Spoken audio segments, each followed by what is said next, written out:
नमस्कार मित्रांनो. आज आपण अशा एका स्टॉकचा टेक्निकल ॲनालिसिस करणार आहोत.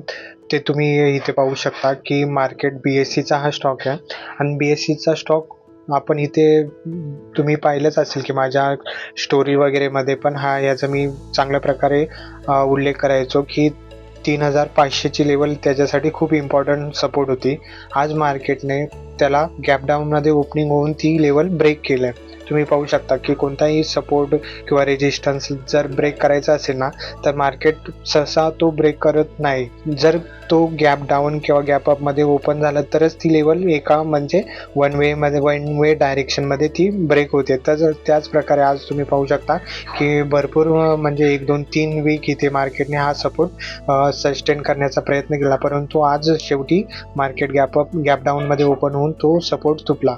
आणि त्याच प्रकारे आता येणाऱ्या दिवसात या स्टॉकमध्ये कोणता सपोर्ट काम करेल ते पाहूया. तर सध्या आता मार्केटला 3,200चा हा एक सपोर्ट आहे आणि हाही ब्रेक झाला. ह्याच्यावरती काय बायर्स परत ॲग्रेसिव्ह नाही झाले.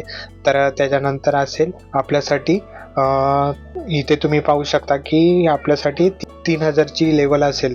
3,000 एक सायकोलॉजिकल आणि इम्पॉर्टंट सपोर्ट म्हणून मार्केटमध्ये हा काम करेल. आणि ह्याच्यानंतर तुम्ही पाहू शकता की हा जो झोन आहे हा पूर्ण आपल्यासाठी काम करेल. हा कोणता झोन आहे तुम्ही पाहू शकता की 2,700 ते 2,800 पर्यंतचा हा आपला पूर्ण 900 पर्यंतचा हा आपला पूर्ण बाईंगचा झोन असेल. इथे बायर्स नक्कीच ॲग्रेसिव्ह होण्याचा प्रयत्न करतील, पण कधी जोपर्यंत ह्यावरती मार्केट येत नाही आणि काय चांगलं बुलिश मोमेंटम दाखवत नाही किंवा बुलिश स्ट्रक्चर दाखवत नाही, तोपर्यंत आपण यामध्ये सध्या तरी तुम्ही पाहू शकता की सेलर्स यामध्ये ॲग्रेसिव्ह आहेत आणि कंटिन्यू यामध्ये सेलिंगच पाहायला मिळाले.